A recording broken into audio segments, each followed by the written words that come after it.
guys, welcome back to BADragon Master.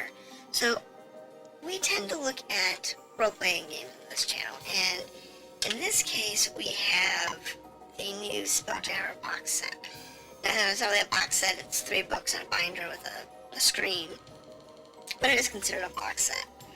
And there's a lot of hate around this, and I want to kind of cover a little bit of why I think that's the case. A lot of it's unnecessary. But it's a good idea to take a look at it. So, this is the box art. It's lovely. It's absolutely lovely. But what's important here is what is and isn't in there. Because the campaign book is very thin, and it doesn't really give you a lot of information that you would need to play the Spelljammer campaign. It gives you like just enough to say, hey, that's a great idea, but not enough to really get your head around the world to build it. This is a problem with 5e. 5e has, every time I've seen a campaign setting for 5e, it's been very similar. It's like just enough to give you an idea, but not enough to give you a great feeling of, I can do this. So that's the problem. The terminology is fine. Astral Plane, Astral Sea, Wildspace, you can read all this. This is all really good.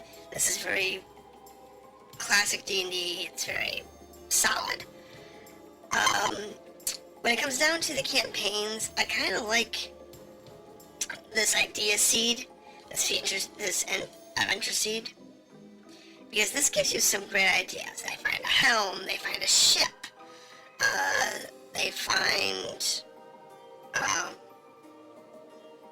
here's a crashed Kindori, they find a Haduzi Explorer, there's a squid ship docked in port, whatever.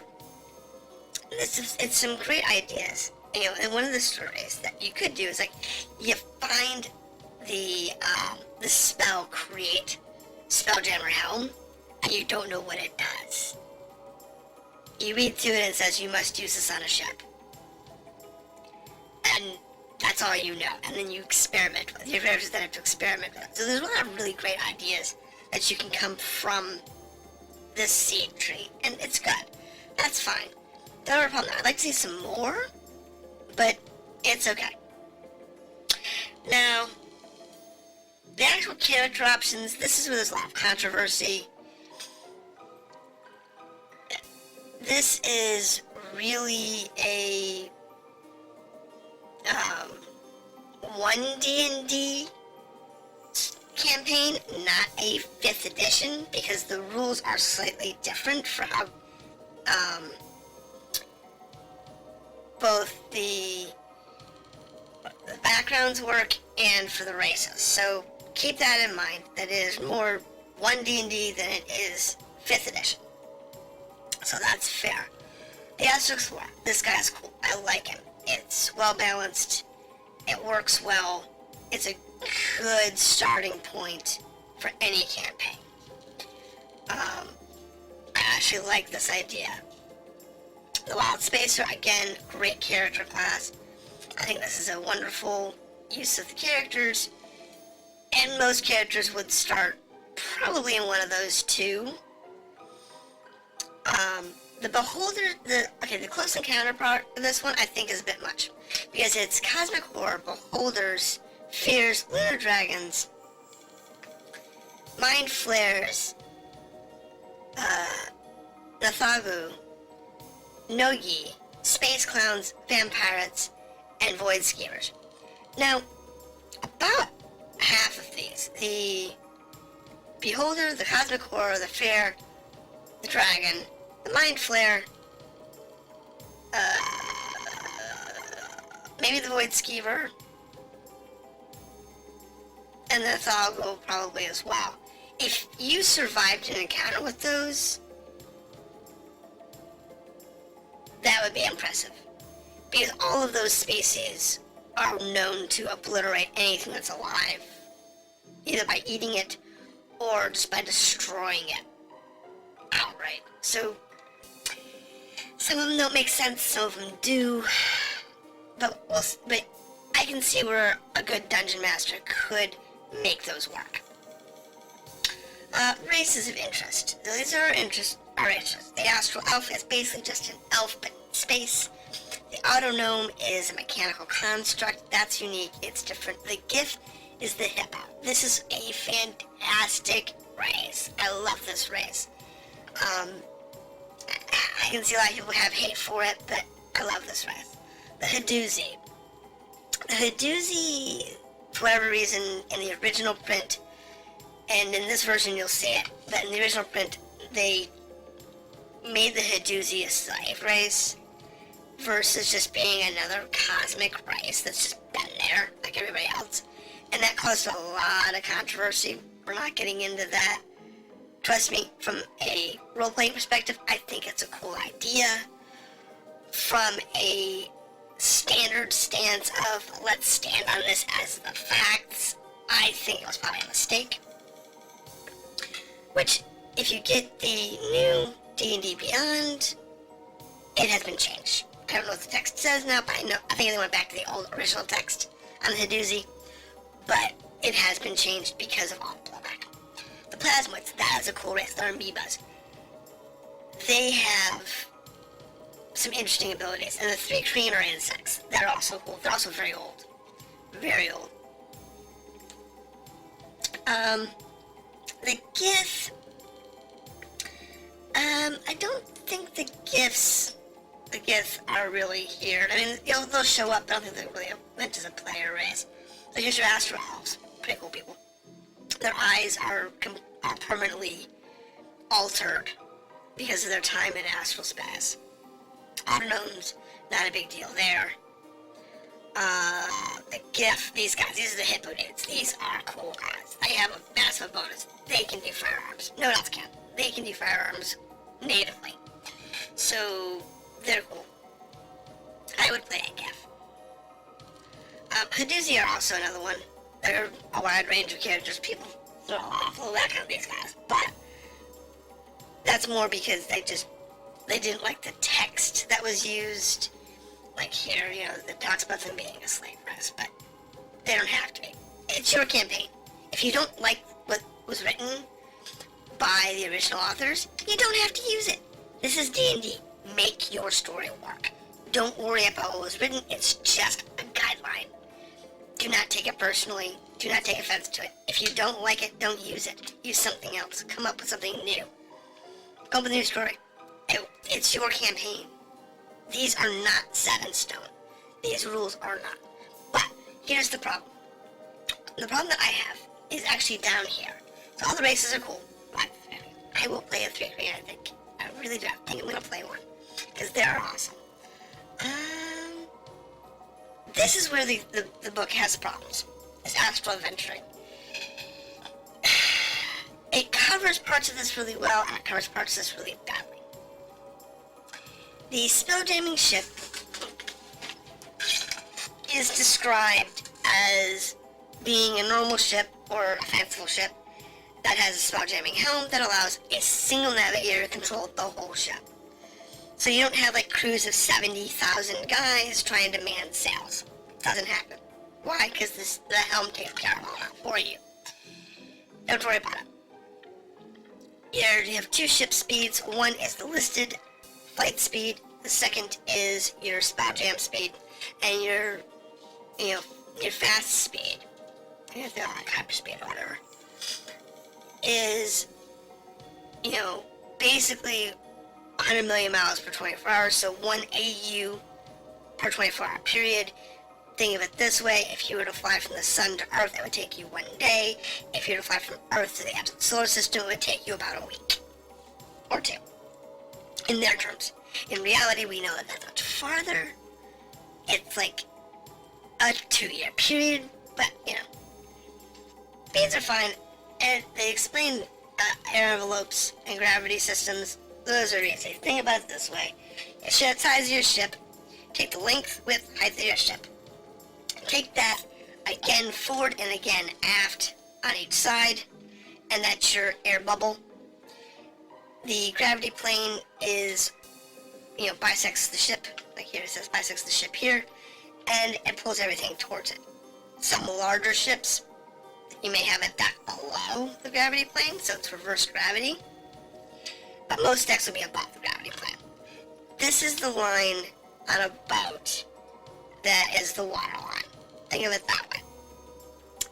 When you have a boat in the water line, that would be the gravity plane. That's where it sits. So keep that in mind. They do cover the size of ships, which is good, but what they don't really cover is a little farther down. It does cover air. Now, some people have complained that this is too ambiguous on air. It really isn't. Your air on your ship is fresh, clean, and clear for approximately 3 months. 120 days. It is fouled, which gives you certain penalties, like not being able to heal, not being able to rest, not being able to breathe properly, and so on, for another 120 days. And then it is deadly. And at that point, you're suffocating, the air is completely poisonous, you're taking hit point damage. However you want to treat it, you're completely done. The only way to fix that is to enter an envelope of somebody else who's got better air quality than you do. So enter a planet, enter an asteroid that's got an air bubble, enter another ship that's got an air bubble, and that will mend your air, at least for a while. There were mechanics to help you calculate how much, like if you had an air that was foul and it was fresh from two ships that were roughly the same size, there was a formula to tell you how many days were transferred from one ship to the other. So keep that in mind. There were some stuff for that. Is it necessary? No. You can just do the refresh thing and be good. In most cases, 120 days is an eternity on a ship. Most spelljamming ships are not at sea that long. Overlapping envelopes, no problem there. Gravity planes, this gets a little tricky. If your ships are not coming in, like, head-on or whatever, in the same orientation, this could be something you need to worry about, but in most cases, your pilots are going to orient themselves to each other. Why? Because they have guns to fire. You have weapons. You have, your characters, or their characters, are going to want to board. You can't board from the bottom of the ship easily. You have to board from the side or the top. Yeah. So the gravity planes are an issue, but it's something that you don't need to worry about because you're going to self-orient. Last thing we have here, being adrift, don't worry about that. If that happens, you're pretty much a dead character. You only got about 10 minutes of air if you leave the air bubble. Let's see, falling, the Astral Plane. This is a rough guide to the Astral Plane. Every crystal sphere and every object in the Astral Plane is adrift. The Spelljammer knows where everything is as long as they know, they can envision in their head. So if they know they're going to, say, realm space from some random Wildspace system, and they know their target, the helm will help them find it. They don't have to know where it is in planet course or anything.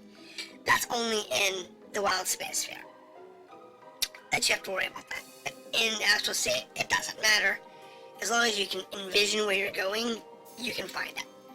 Now, you can go in a random direction, just see what you find. And you might find dead gods. You might find some random citadel. You might find a random crystal sphere that no one's ever seen before. It's possible. But it's all possible. The last section we're going to cover is actual ship combat. This is the section that people feel was too vague, and I agree, to a point. It is vague. It doesn't have a lot of very tight rules. So, you gotta take into consideration it was designed for a role-playing environment, not a mechanics environment. And because of that, they took a lot of things out. They took out miniature movement, which is what the original design was heavy on.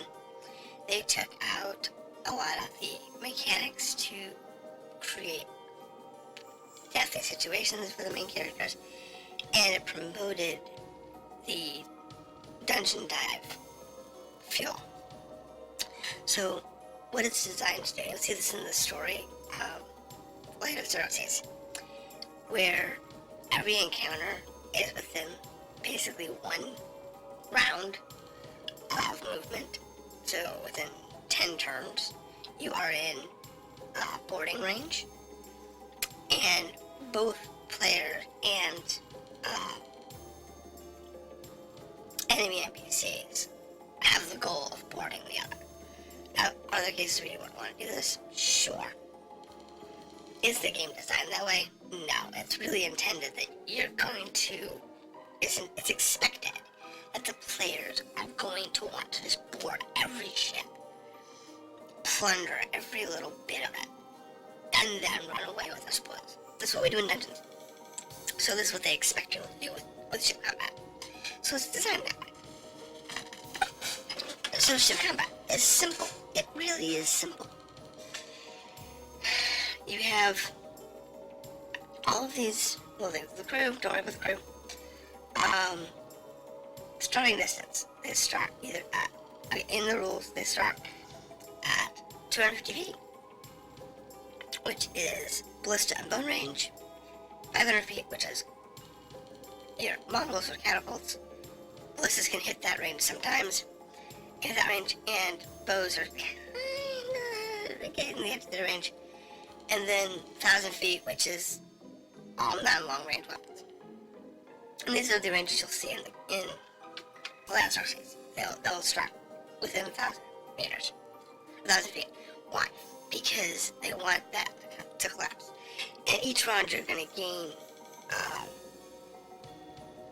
each ship can move roughly on average the 250 feet per turn.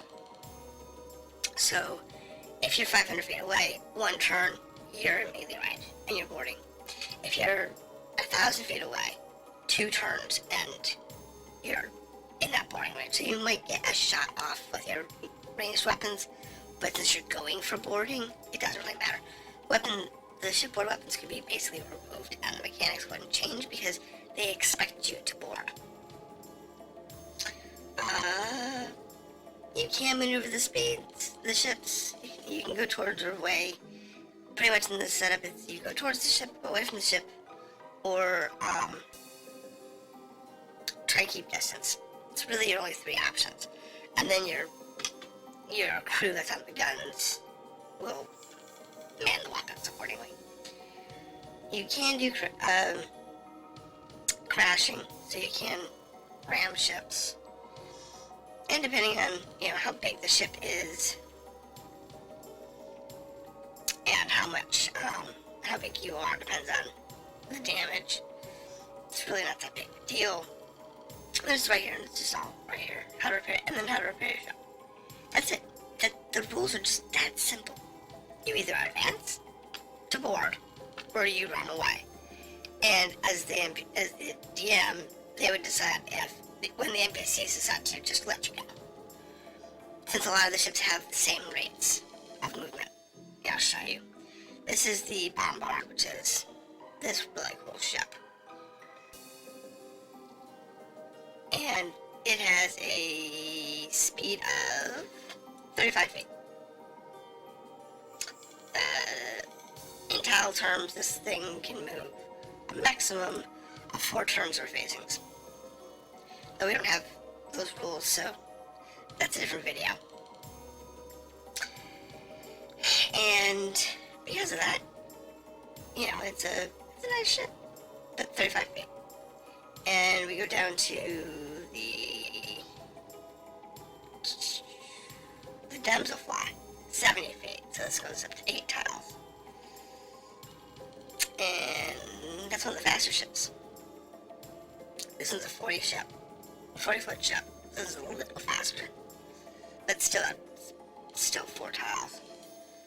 But yeah, it's pretty much like 4 tiles. you would get, 4 tile movements or 8 tile movements or whatever. Each ship's unique. Each ship's not unique. They are the spawn odds. So you just have to figure out what ship you want your characters to have. Like, this one here's a lamprey. This is a ramming ship. This is great for pirates. It's great for players. What makes this one good is it's got 4 ballistas. And the aft ballista you could swap out for an auto if you wanted. Not easily, because you have to put the winch on the deck versus being below deck where a lot of them are. But in this case, you could do it, and you could have them auto on the back of this thing, which would be far more versatile than this aft crossbow. But it's a thing. There's only 2 decks. It's got an upper and a lower deck. That's it. Small ship. It's not very big. It's got a small crew of 15. Only has 6 tons of cargo. Now this is a problem, because the cargo on these ships is really tiny. It really is tiny. If you go to something that's a big ship, what's this one? This is the ballista,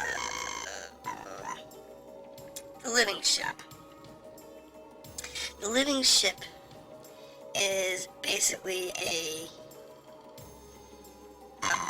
single mast corsair or a dual mast corsair that has been converted into a